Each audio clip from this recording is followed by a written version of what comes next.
Oi, pessoal, bem-vindos ao Fapuga Cast. É o nosso podcast feito pelos alunos da Fapuga. Nós estamos nos cursos de administração e de gestão hospitalar. Eu estou no terceiro semestre. Eu estou junto com a Elisângela, começamos juntas. Me chamo Camila também. E eu sou a Rosângela, eu estou no 5º semestre de gestão hospitalar. Perfeito. A gente vai falar sobre gestão de saúde, na verdade, né? O quanto ela é importante e como ela impacta no atendimento e na forma como as pessoas utilizam e entendem, né, o plano de saúde, o serviço contratado, né? Uma vez que assinam, como eu posso dizer, uma vez que contratam um plano de saúde, como que precisa ser feita a gestão desse atendimento e da forma como ele vai ser utilizado. Eu trabalho nessa área já há alguns anos, passei por algumas empresas, atualmente trabalho numa operadora de saúde que tem um atendimento bem regionalizado, trabalho num setor sobre prevenção e promoção de saúde, que é uma ação, né? É uma forma que o plano de saúde tem de tentar, de repente, nortear como as pessoas precisam usar o plano ou podem usar o plano de uma forma melhor, num tempo melhor, para evitar que aconteça uma grande dificuldade, uma grande utilização ou alguma coisa que possa atrapalhar o bom andamento desse processo. As minhas colegas estão aqui comigo, elas trabalham em segmentos diferentes, em tempos diferentes do meu. Eu vou deixar agora com a Rosângela, né, para ela falar um pouco da experiência dela. O meu segmento a minha experiência mais recente e que me agregou muito num longo período foi uma instituição particular de planos de saúde também, onde a Elisângela atualmente está. Eu trabalhava diretamente com o plano de saúde, em agendamentos de consultas, exames, pequenas cirurgias. O meu setor, na verdade, ele evitava chegar uma reclamação. Mas quando a reclamação chegava por algum determinado motivo de um beneficiário, eu também resolvia, né? Dentro do prazo da legislação da Agência Nacional de Saúde, que é a ANS. Então, eu fazia tudo que o beneficiário solicitava. Dentro da lei, claro, e nem sempre os nossos beneficiários, ele tinha conhecimento do que ele tinha acesso em relação aos prazos de consulta. Tem beneficiários que são muito exigentes, outros com pouco conhecimento em relação ao que ele tinha direito. Então, o meu trabalho em si era para mostrar, para deixar claro o que ele tinha direito, não que ele não tinha direito, mas o que ele teria que entender que não era daquela forma, né? Então eu colocava o que ele solicitava dentro do prazo, consultas, exames.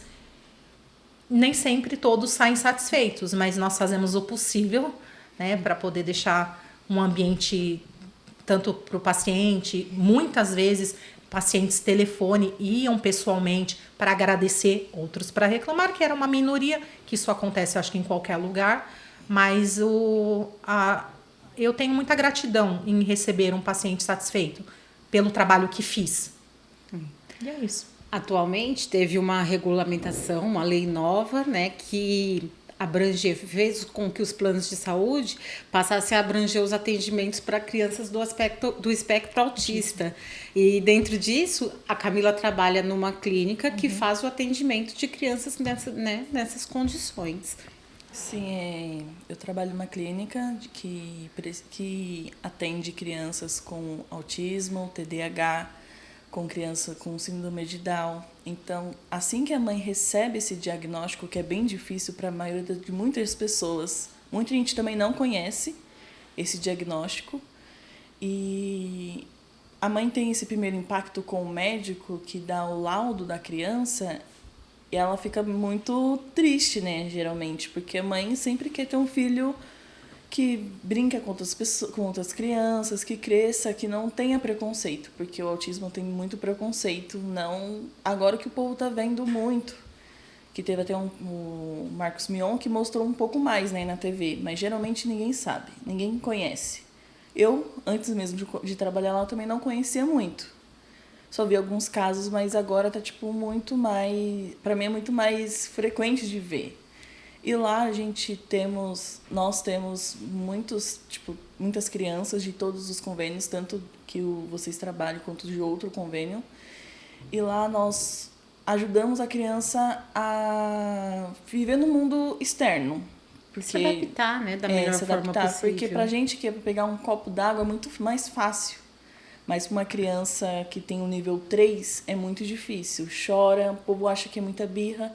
E não é. E lá, trabalhando na clínica, eu vejo muito isso. Vejo muitas mães contentes porque graças não só onde eu trabalho, mas em todos os lugares, Zona Norte, Zona Sul, fica feliz com, dependendo da clínica que aquela pessoa vai. Com convênio também. Tem gente que vai em convênio e fica feliz com a terapia que a criança recebe.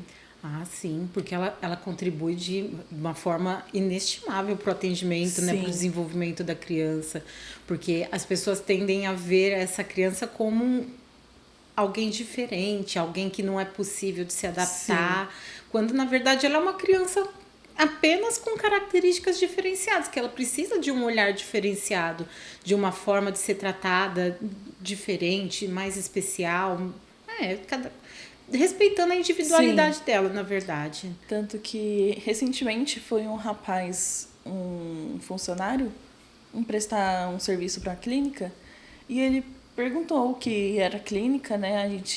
Eu falei que era uma clínica para crianças autistas, ele falou assim, nossa, mas eles são normais? Sim. Aí eu falei assim, realmente, eles são normais. O que muda é só o pensamento deles, o jeito deles. O diagnóstico. Eles enxergam, né? E sentem o mundo, né? Na verdade. Pra gente, como eu falei, pegar um copo d'água é muito fácil. Tipo, você aprende com 5 anos, você já tá pegando um copo d'água. Mas pra ele, com 10 ou até 20 anos, não consegue, dependendo do grau da dificuldade. É interessante porque a entrada dessa lei, acho que abrangeu todas as situações aqui, todas, né, as partes que nós três trabalhamos. Porque eu estou numa parte mais aproximada da gestão do plano. E ali a gente viu se desenvolver estratégias para tentar atender essas crianças dentro das necessidades delas de uma forma que também não afundasse o plano em muitos custos, em valores exorbitantes, porque a mãe, ela procura, ela vai exigir para o filho o que ela entende como o melhor tratamento possível. E não necessariamente o que um médico fala ou um profissional impõe, entendeu? É exatamente o que a criança precisa. Uma vez que isso, né, que a gente pensa sobre isso, a gente tem um setor dentro do nosso plano que faz um segundo olhar em cima do primeiro diagnóstico. A criança é identificada, né, com esse diagnóstico do espectro autista, aí a gente tem um médico, né, uma equipe de médicos que faz uma avaliação mais aprofundada do histórico da família, do histórico da criança, ver como essas terapias vão agregar no desenvolvimento da criança e como pode melhorar, como pode contribuir. Mas até se chegar nessa solução, um setor como o seu encarou muitas reclamações de não atendimento de terapia e uma clínica como a sua, uma série de atendimentos de liminar, de atendimento. Eu acho que o primeiro atendimento para a mãe começa através no meu setor, porque eu tenho que disponibilizar o serviço para ela, mas antes disso eu tenho que ouvi-la, escutar o que ela tem a dizer, porque ela entra em contato numa situação às vezes de não aceitação do que o filho tem. Toda uma sensibilidade. E aí a gente acaba se tornando uma psicóloga. Sim. Né, ouvir, entender, fazer entender também que tem esse novo mundo, essas coisas que tem um período. Entendeu? Então, o primeiro atendimento começa conosco. Exatamente. E aí depois vai passando, né, de setor em setor.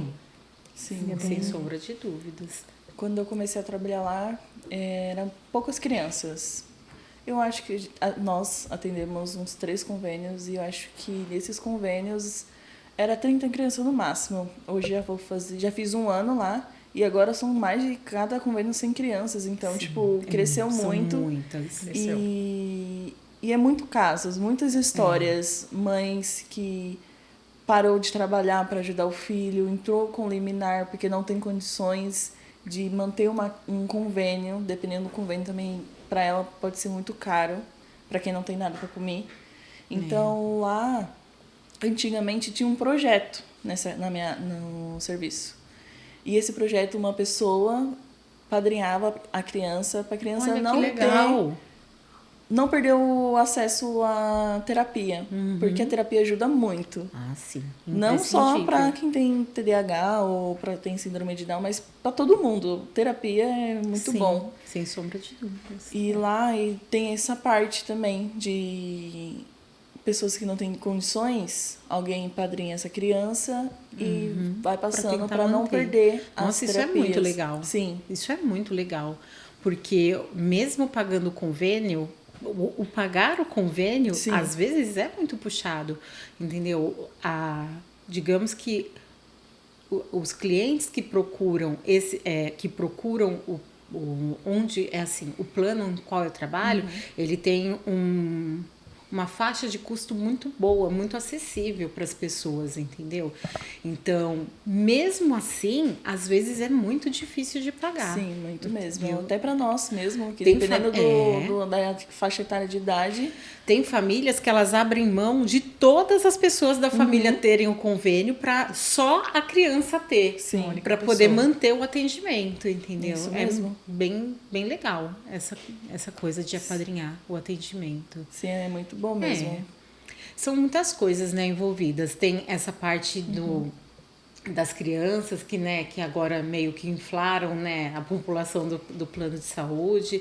Aí a gente ainda tem muitas observações com relação a tempo de espera, né? Sim. Tempo de espera em pronto-socorro. Mas eu acho que vem muito de encontro a como as pessoas não entendem o serviço que estão contratando.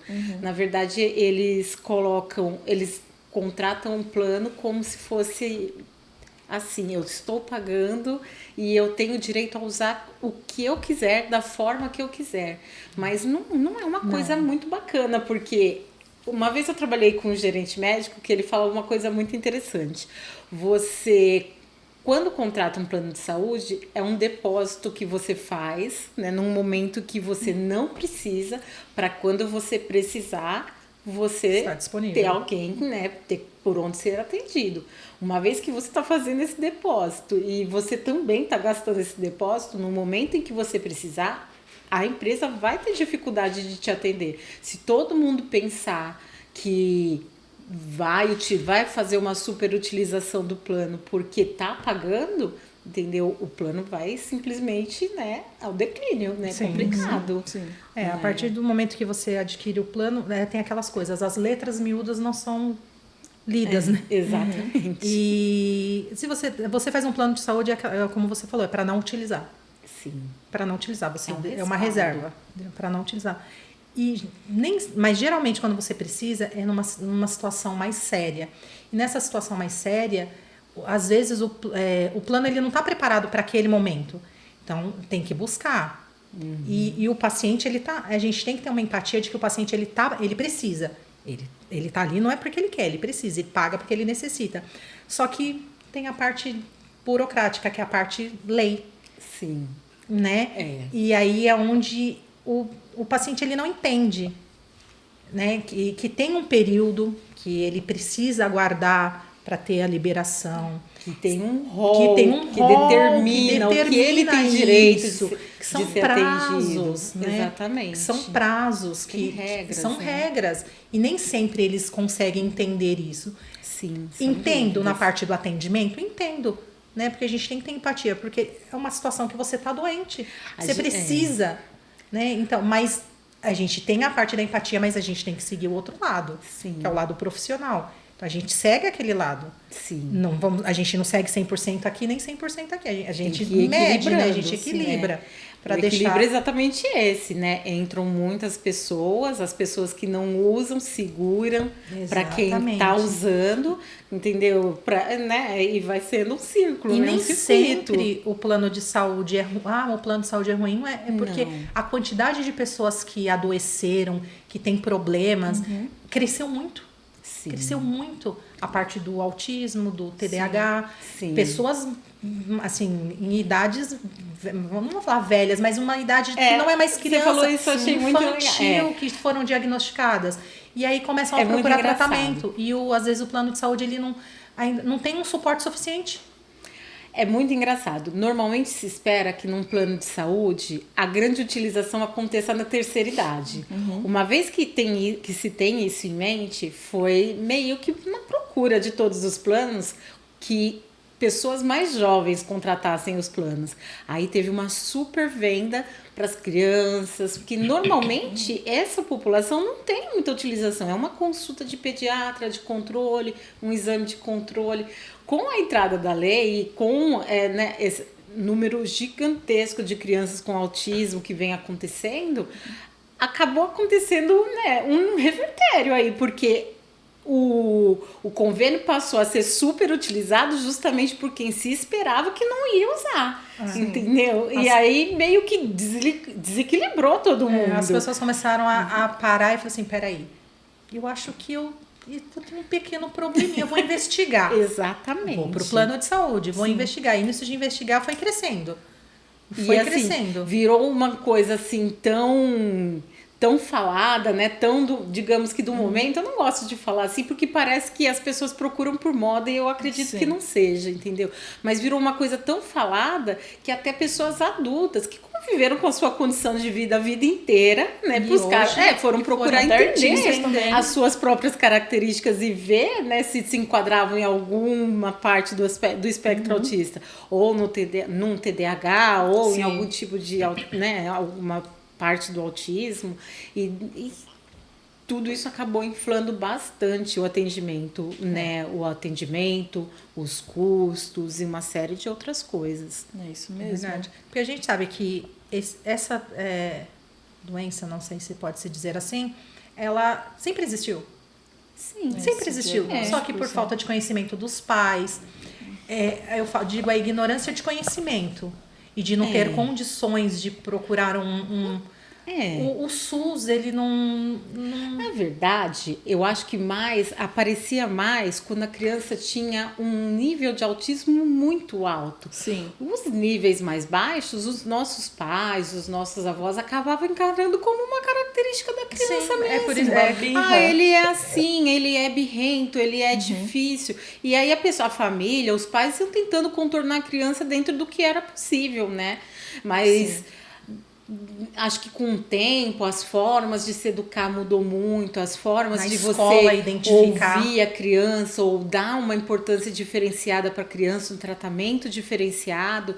A gente que nem eu sou mãe de 2 meninas, eu sou de uma educação rígida, eu nunca toquei, nunca bati nas minhas filhas, entendeu? Hoje em dia, então, as pessoas procuram mais aspectos psicológicos, digamos assim, para tentar abordar a criança, para fazer com que ela entenda. Uma vez que você faz essas tentativas e encontra barreiras nisso, você não quer ser bruto, você não quer ser agressivo com o seu filho. Então, você vai procurar soluções para entender por que a criança não está atendendo aquele seu estímulo, de conversar, de explicar. Acho que dentro disso acabaram que se identificaram tantos casos, não é? Como a Camila falou, eu acho que o primeiro atendimento, a primeira terapia deveria ser com os pais. Sem sombra de dúvidas, porque é um baque. Sim, a primeira terapia é os pais. Porque para eles entenderem, né? Sim. Porque você gera, Existe. você tem toda uma situação, toda mundo uma novo. expectativa, uma espera Sim. de É um mundo de uma novo criança que cai no saudável, seu não que não colo. seja saudável, mas que, É. né?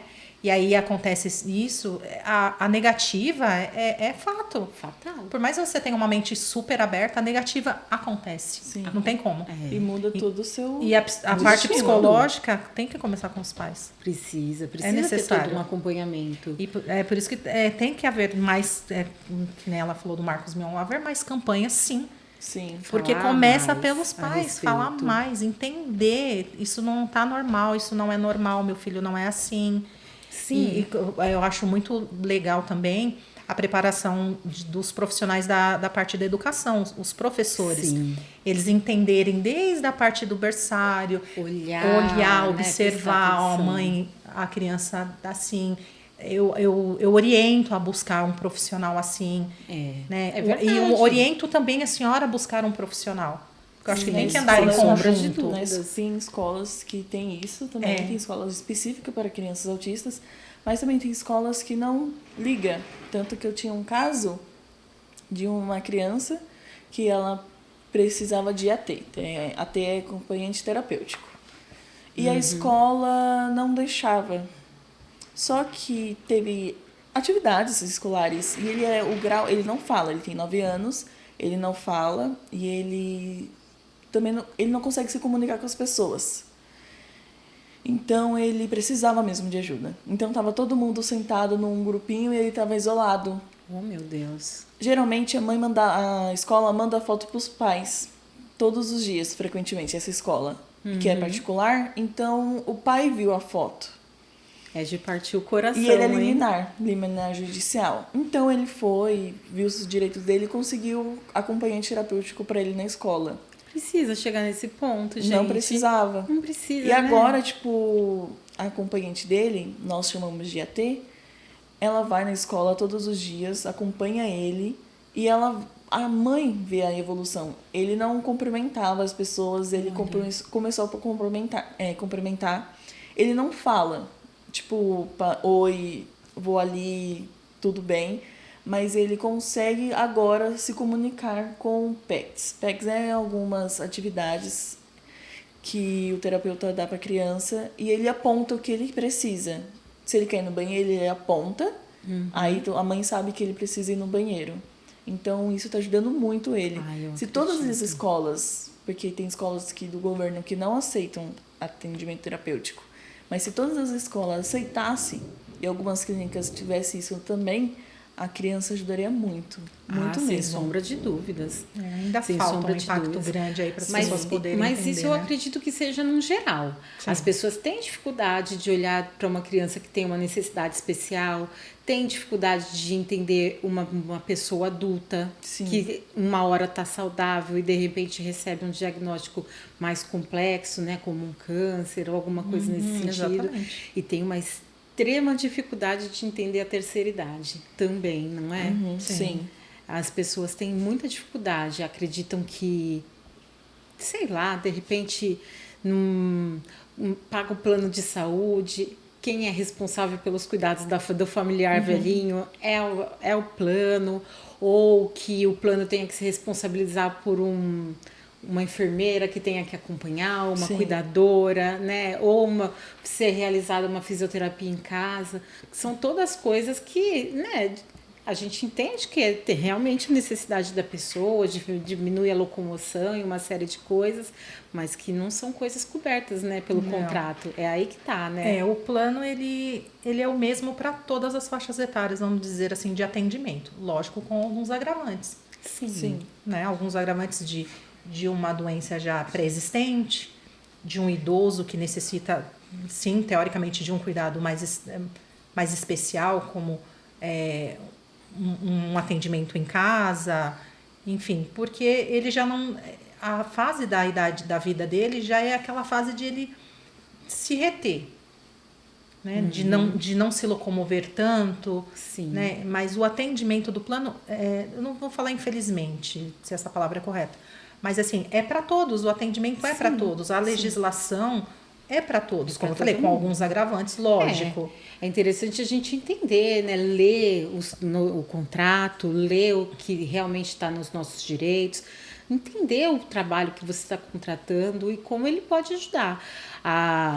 Onde eu trabalho, como eu disse, a gente tem esse setor de prevenção, de promoção à saúde, então promove grupos de orientação, atividades físicas na terceira idade, faz o acompanhamento das crianças que têm essa necessidade diferenciada com relação ao comportamento. Sim. Mas todas essas ações, elas servem para privilegiar o beneficiário, né, o contratante do plano, mas também para privilegiar, né, a economia no plano, né, Claro. o equilíbrio financeiro do plano. Sim. Uma vez que a pessoa é assistida com antecedência, ela vai fazer uma utilização mais saudável dos recursos do plano para evitar, né, que chegue ali naquela coisa muito crítica.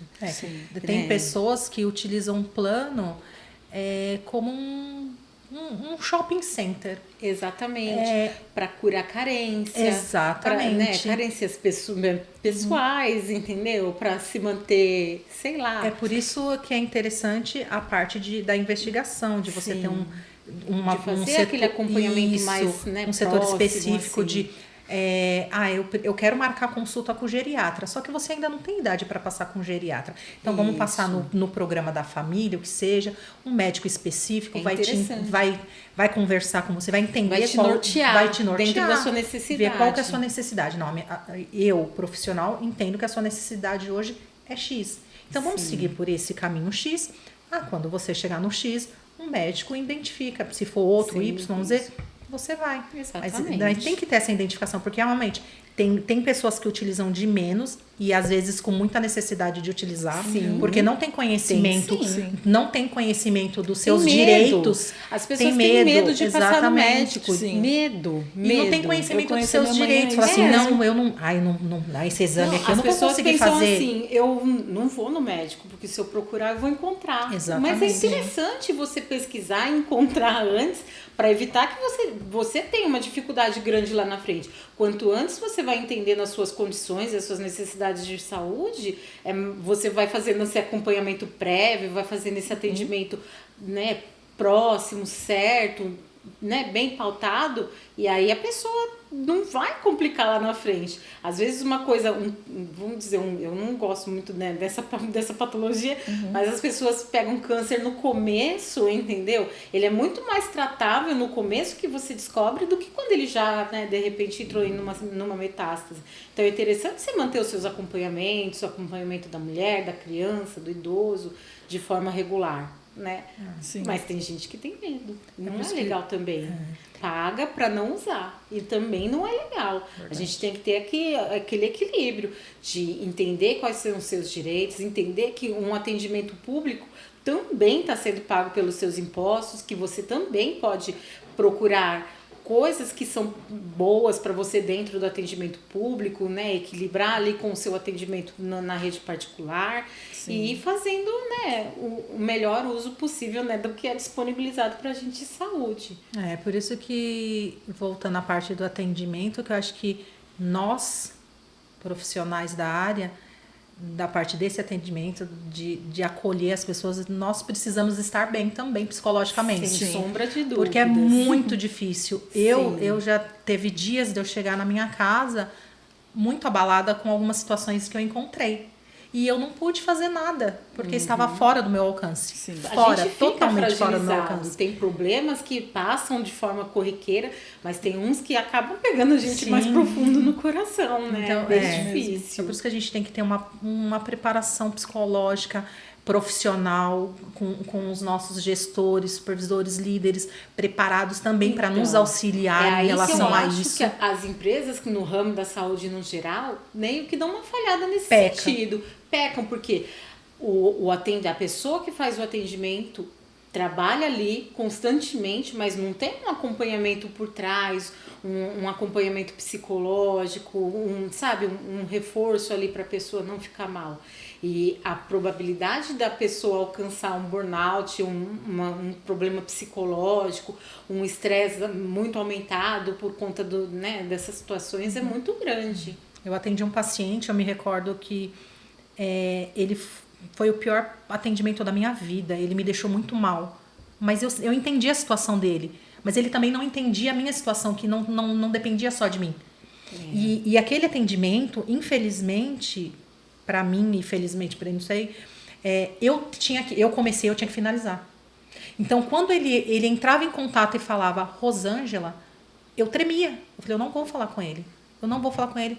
E a minha chefe falou, você vai falar com ele. Eu falei, eu não tenho condições de falar com ele. Ele assim, era ofensas. Mas, no fundo, eu ainda entendia isso. Eu entendia. Só que quando você desliga o atendimento, você fala... Eu passei por uma situação Eu assim. chorava. Foi o dia que eu chorei. Eu falei, eu não preciso, não dá pra mim. Eu falei, não dá. Só que aí eu parei e falei, caramba, como que deve ser... Que era pra esposa dele. Sim. Porque assim, eu brigo pelos meus. Como eu acho que todo mundo briga pelos seus. Então assim, ele da esposa dele, a minha esposa tinha uma doença, não me recordo qual era, mas era uma situação bem grave. Só que era uma situação grave que nós estávamos resolvendo, nós estávamos em busca da solução. Sim. Só que ele queria para agora, para já. E não tinha como. O imediatismo é diante do desespero dele, sim, né? Com relação àquela situação. E aí nós conseguíamos uma coisa, ele não queria essa coisa, eu queria outra. No fim, deu tudo certo. No fim, deu. Eu resolvi. Mas ele ainda entrou em questão, ele ainda entrou reclamando. E assim, e aí essa parte de reclamação onde vai ser o nome.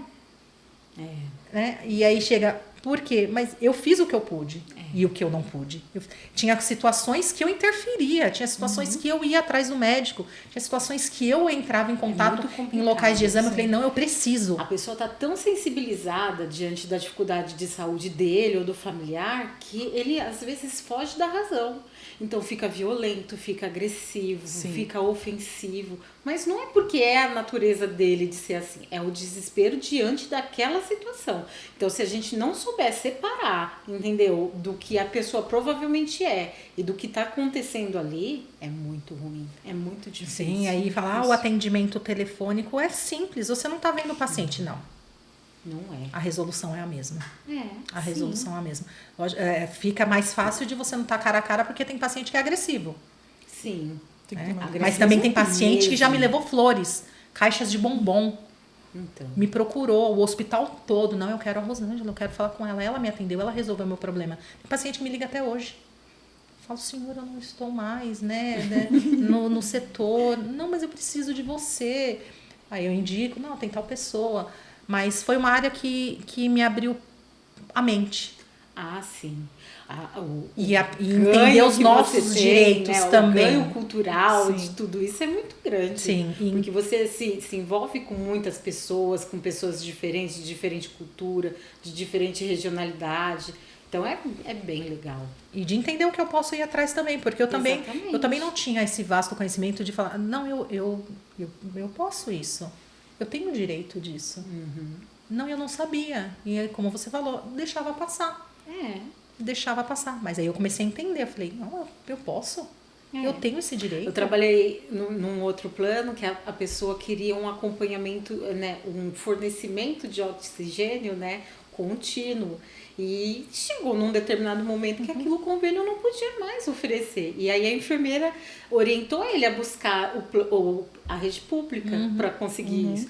Mas eu pago o plano de saúde, eu quero do plano de saúde. E aí ela, né... Mas o senhor também paga o público, né? Sim. O público, o atendimento público também sai do pagamento dos seus impostos, então também é do seu direito.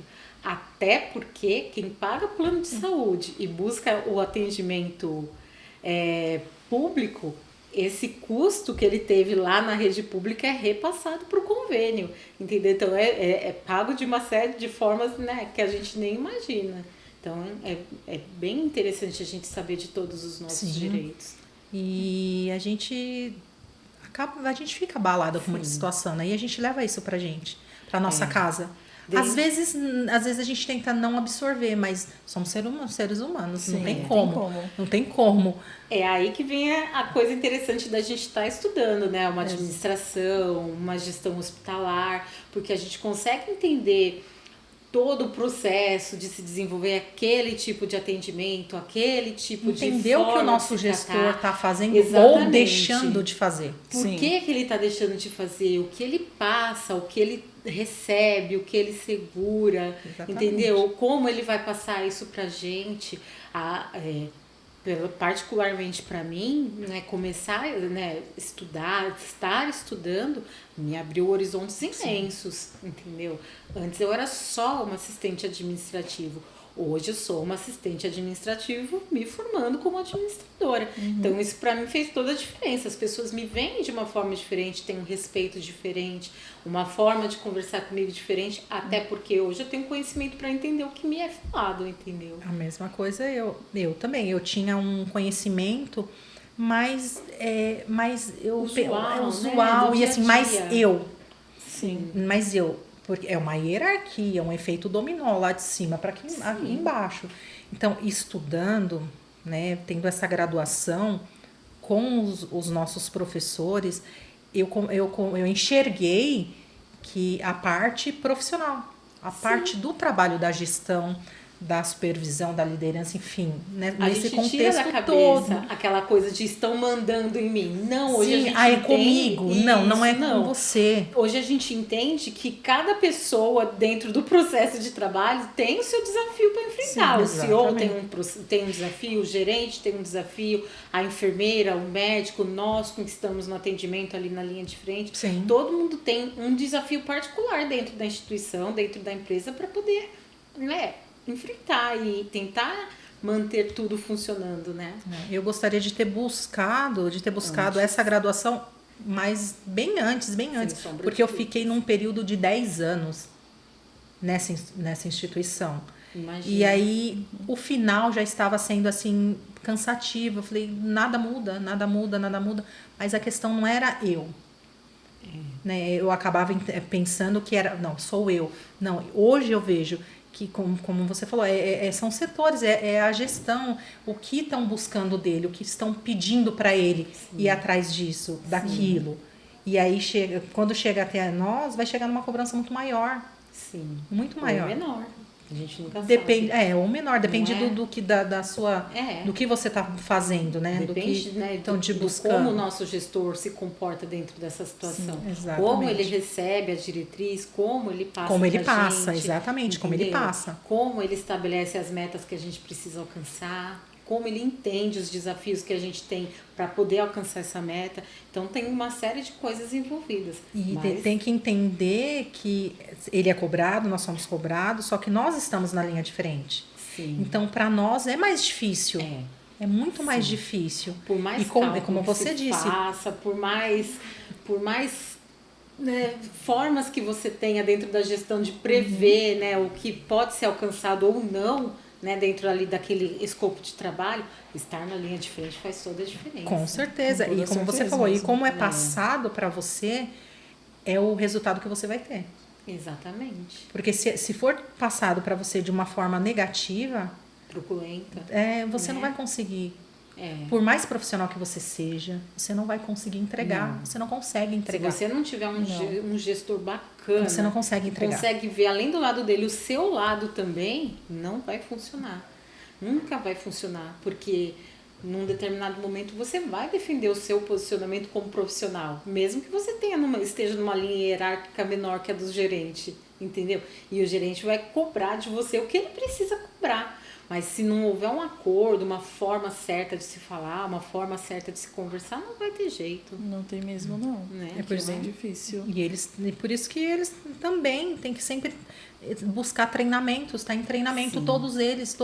O treinamento não vem só para o faria toda a colaborador, diferença. para você entender a mudança do produto, o que você está passando, não. Vem lá de cima. Sim. Tem que ter um treinamento psicológico, Pra qualquer tipo de inteiro. treinamento para toda a equipe. Coisas que vão tudo. agregando o profissional, que fazem o profissional crescer, mesmo que ele não saia da função, entendeu? Não, mesmo que ele necessariamente seja promovido. Óbvio que todo mundo busca promoção, mas Sim.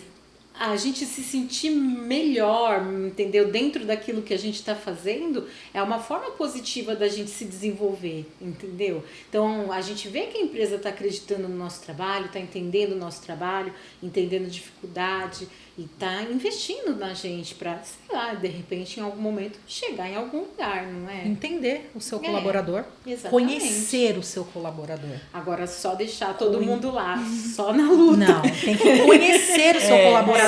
Precisa. Só na luta e enfrentando, né, os desafios de todo dia, com pessoas que são absolutamente desafiadoras, entendeu? E deixar correr não funciona. Vai finalizar em não problemas funciona, não funciona. É por isso que a empresa acaba perdendo excelentes profissionais. E tem muita rotatividade de Muita funcionários. rotatividade, muita, acaba perdendo os profissionais. Nossa, e isso acontece absurdamente na parte da enfermagem. A enfermagem roda muito, porque a disposição de trabalho para o enfermeiro, para o técnico de enfermeira, é muito maior do que para a gente que é administrativo. Uma vez que você não souber, não tiver recurso para segurar esse bom profissional com você, você vai perder fácil. Se a gestão for médico ruim também. Se a gestão for ruim, não vai funcionar. Então é muito complicado. E entender a parte administrativa, quem administra, não tem um suporte suficiente, é muita gente para pouco atendimento, para pouco profissional de atendimento, para o espaço físico, sabe? Para as coisas que podem acontecer. Deve ser difícil, com certeza, enfim. Mas assim, a partir do momento que você coloca um plano de saúde para venda, você tem que ter uma estimativa. Sim. Porque senão você não precisa crescer sua equipe para atender. Senão você não consegue. Não consegue. Eu vejo pelo pessoal do atendimento, é desesperador. Você vê as pessoas entrando em contato, passando 3, 4 horas no atendimento para ser atendido e não consegue atendimento porque não tem pessoa suficiente, não tem médico suficiente, não tem local dentro suficiente. Dentro de um quadro inteiro já é difícil atender. Imagina, né, nas possibilidades de um funcionário ficar doente, um funcionário entrar de férias ou precisar se afastar, entendeu? Tudo isso é muito complicado. Mas são os desafios que a gente, né, como profissional da área da saúde, né, enfrenta todos os dias, nós, funcionários, nossos gestores, nossos, né, e hoje nós buscamos essa graduação para passar por isso. Exatamente. Nós buscamos para isso é interessante a gente buscar estudar, buscar se melhorar, buscar crescer e graças a Deus que a gente está aqui. Nós estamos aqui. Exatamente. E sempre. E então acredito que por hoje é só. E, né, esperamos nós esperamos ter esclarecido algumas coisas, né? E falado das nossas boas experiências nesse sentido. E aguardem os próximos episódios. Sem sombra de dúvidas. Tchau, tchau. Tchau.